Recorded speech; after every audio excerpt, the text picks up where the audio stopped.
El menú de hoy: Narendra Modi, primer ministro de la India, está en Estados Unidos, casi una superestrella en Estados Unidos. 2. En Jujuy, Argentina, protestas por una reforma constitucional.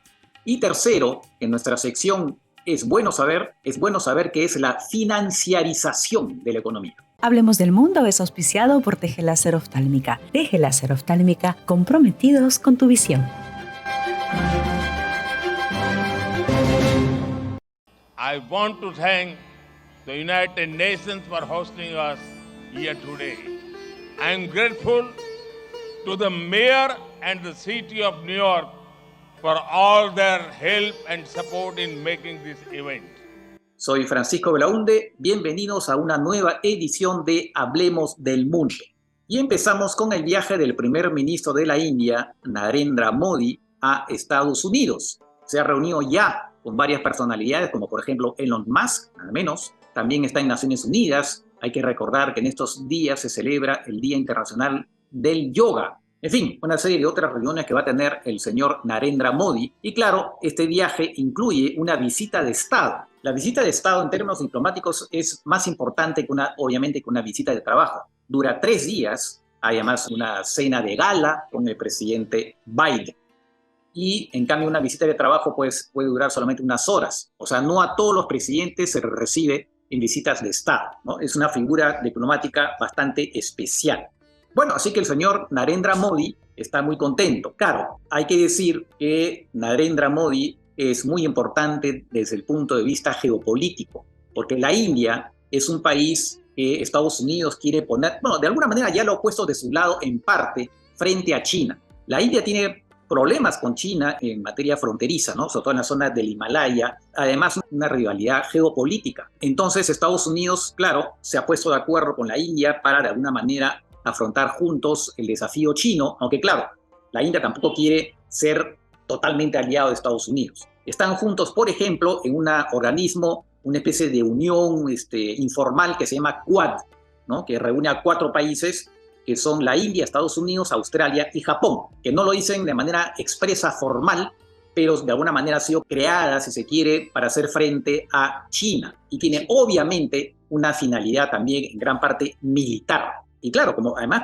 dicho sea de paso, como parte de esa importancia que tiene la India para Estados Unidos en estos momentos, es que no solamente va a ser recibido obviamente por el presidente Biden, sino también va a pronunciar un discurso ante las 2 cámaras del Congreso norteamericano. O sea, para que vean ustedes la importancia que se le da a Estados Unidos a la India. Y eso explica, ¿no?, que se le reciba con tanta pompa. Obviamente también tiene que ver el tema de la guerra de Ucrania. La India tiene una posición más o menos ambivalente respecto de eso. Está aprovechando el pánico, como se dice, para comprarle a Rusia mucho petróleo a precio castigado, ¿no?, a buen precio. Y en general tiene una posición más o menos ambivalente porque no hay que olvidar también que la India tiene una relación muy, pero muy antigua con Rusia, que viene desde la época de la Unión Soviética, pero en estos momentos está en una circunstancia distinta, ¿no?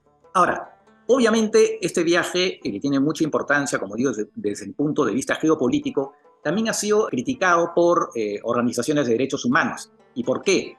Porque bajo el gobierno de Narendra Modi se está, digamos, persiguiendo a la oposición, hay un autoritarismo cada vez mayor y también tiene relación con la actitud frente a las minorías religiosas.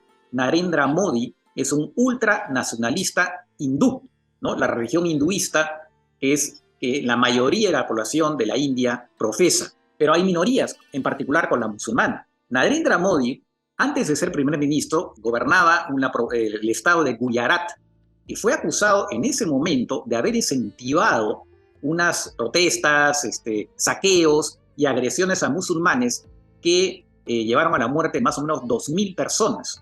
Y por ese motivo, Estados Unidos le quitó la visa, ¿no? Ya no podía viajar a Estados Unidos. Claro, una vez que se convierte en primer ministro, esa restricción se levanta, ¿no? Entonces es una persona efectivamente, como digo, cuestionada en términos de derechos humanos, no solamente por la actitud frente a los musulmanes. Dicho sea de paso, su partido, que se llama Bharatiya Janata Party, ese partido proviene de una organización que existía antes, que es la organización que estuvo detrás del asesinato del Mahatma Gandhi, nada menos, ¿no? Y el régimen del señor Modi, por supuesto, celebra la figura de Gandhi. pero odiando un poco esa actitud muy, digamos, amistosa que tenía Gandhi y apertura que tenía Gandhi respecto de los musulmanes. Bueno, y eso no solamente respecto digamos, de los musulmanes, sino también de la oposición. En esos momentos, el líder de la oposición, el señor Rahul Gandhi, pues ha sido sancionado y ha sido, por lo tanto, digamos, penalmente, y por lo tanto ha perdido su escaño en el Parlamento. O sea que la India, que es un país que se considera la mayor democracia del mundo, pues en estos momentos está un poco bajo vigilancia de los organismos de derechos humanos. Pero bueno, como se dice, primero está la geopolítica y después la democracia, a pesar de que Joe Biden puso su presidencia bajo el signo de la defensa de la democracia en el mundo. Pero claro, todo eso tiene límites. Nos vamos ahora a Argentina, de la que hablamos hace no mucho, respecto de este posible feminicidio, ¿no?, que sacude políticamente a la provincia del Chaco. Nos vamos ahora a otra provincia, la de Jujuy, que está cerca de Bolivia. Ahí hay protestas en relación con una nueva constitución. Recordemos que en Argentina, ya lo dijimos, es un estado federal y por lo tanto las provincias tienen bastante autonomía en varias cosas del manejo de gobierno, ¿no? Y también tienen sus propias constituciones, que obviamente no pueden contradecir la Constitución Nacional, pero tienen sus propias constituciones. Bueno, en Jujuy, el gobernador Gerardo Morales, que pertenece a la Unión Cívica Radical, uno de los partidos más antiguos de Argentina, si no el más antiguo, y que forma parte de la oposición al gobierno actual, ¿no?, fomentó una reforma parcial de la Constitución, pero en realidad casi todos los artículos de esa Constitución de la provincia han sido modificados. Y lo hizo de manera bastante rápida. Lo interesante es que aun cuando tenía mayoría suficiente para aprobar los artículos en la legislatura provincial, en la Convención Constitucional, obtuvo, sin embargo, el apoyo de los peronistas locales. Eso es interesante. Esa reforma constitucional ha despertado la ira de varios sectores, en particular de las comunidades indígenas, ¿no?, a la que se han plegado otros sectores, ¿no? Y hay dos artículos en particular que, digamos, incomodan a estos sectores, en particular los sectores indígenas. Hay uno que tiene que ver, que es el artículo 36, con la propiedad privada. Y en particular lo que dice es que el hecho que hayan sectores que ocupen territorios o, digamos, que no les pertenecen, aun cuando digan que representan al pueblo o a un sector de la población, pues esa ocupación es ilegal y por lo tanto tiene que dar lugar a un desalojo. ¿Y qué pasa? Las comunidades indígenas no se les ha reconocido la propiedad sobre los territorios que ocupan de manera ancestral. Pero ya se imaginan, cuando ven esta modificación, están muy preocupadas. Ese no es el único tema. El otro tema tiene que ver con precisamente los derechos de las comunidades indígenas. Y se ha dicho, bueno, entre otras cosas, ¿no?, se dice en uno de los incisos del nuevo artículo 50, el Estado promueve la entrega de otras tierras fiscales, o sea, del Estado, que permitan el desarrollo y aptas, en fin, todo lo que se quiera para eventualmente estas comunidades indígenas. O sea, lo que están diciendo básicamente es, oiga, ok, a cambio de que tú te vayas de donde estás, te doy otras tierras del Estado, o sea, fiscales, ¿no? Fiscales significa del Estado, ¿no? Y claro, las comunidades indígenas dicen, no, un momentito, y no me has consultado ese tema. Pero claro, eso implica también las protestas. Entonces, el gobernador ha dicho, ok, suspendemos esos dos artículos 36 y 50. Perfecto. Regresamos a la redacción provisionalmente a los artículos antiguos desde el año 86, mientras consultamos con ustedes, ¿no?, una nueva redacción. Otro artículo es el 67 que tiene que ver, y ahí sí el gobernador no las ha dejado en suspenso, no ha cedido, tiene que ver con las protestas y sobre todo con la ocupación de vías y de rutas como parte de las protestas. En todas partes, en realidad, ocupar las vías, interrumpir las vías es un delito, acá en el Perú también, pasa que generalmente no se castiga casi nunca. En Argentina también, pero dicen, oye, a usted lo ponen a nivel constitucional, entonces van a criminalizar la protesta, porque al darle un rango constitucional refuerzan el carácter penal. Bueno, sobre ese punto sí no ha habido retroceso por parte de Gerardo Morales. En todo caso, las protestas han sido muy fuertes y, claro, dicen cómo es posible tanta represión. Han habido 40 heridos. Si uno compara eso con lo que ha pasado en el Perú, dices, bueno, hay una diferencia, ¿no? Que han habido muertos, en Argentina han habido heridos y también, por supuesto, han generado críticas de muchos sectores.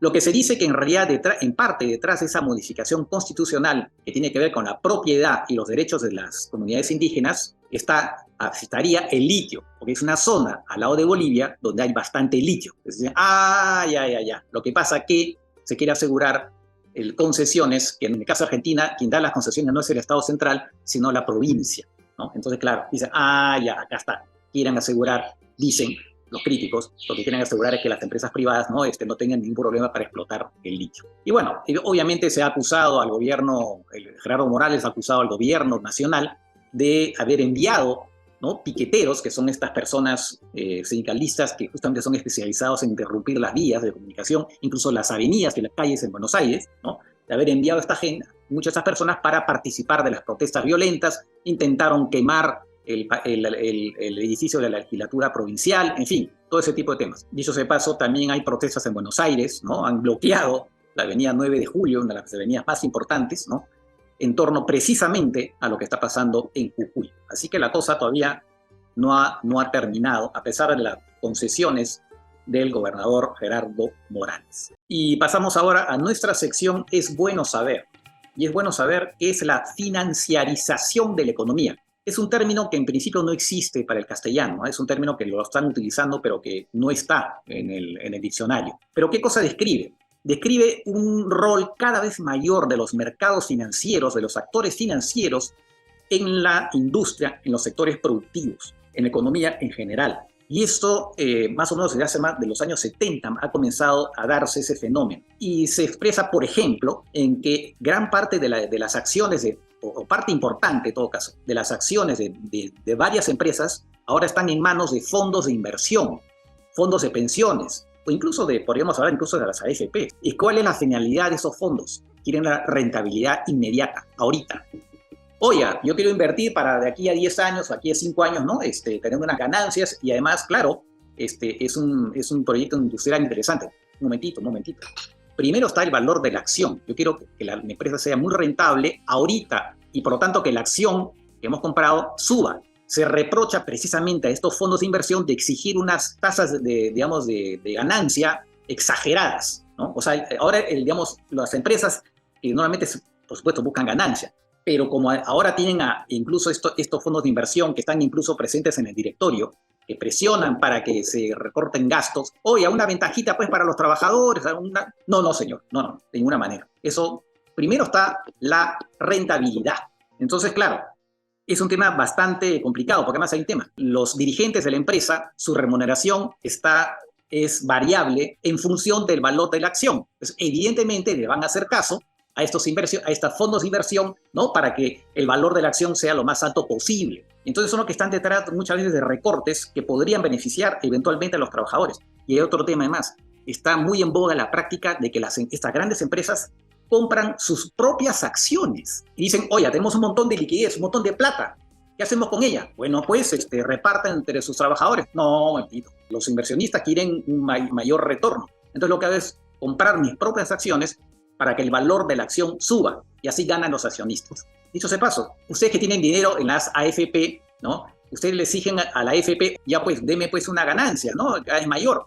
Bueno, pues, para cumplir con lo que ustedes piden, las AFP presionan también a las empresas, o en todo caso deberían hacerlo, ¿no?, para que, oye, ya pues dame el mejor retorno, ¿no? Y claro, ese retorno puede ir a costa de beneficios que se podrían dar a los trabajadores. Así que usted, que es asalariado y que se puede quejar de las condiciones laborales que hay en su empresa, piense que tal vez como inversionista en la AFP, eventualmente usted también exige un mayor retorno y por lo tanto menores beneficios para los trabajadores. Miren ustedes las contradicciones. Ser asalariado y al mismo tiempo tener parte de su dinero en estos fondos, ¿no?, de inversión, AFPs y demás, ¿no? Contradictorio. En fin, así es la vida. Así es la vida.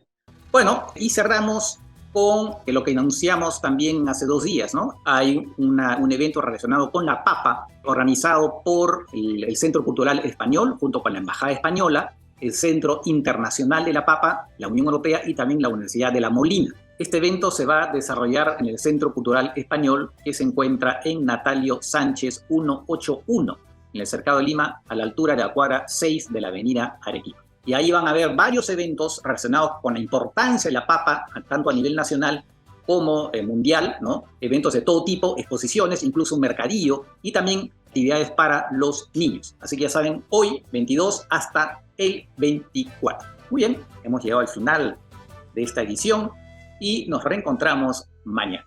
Cuídense. Chao.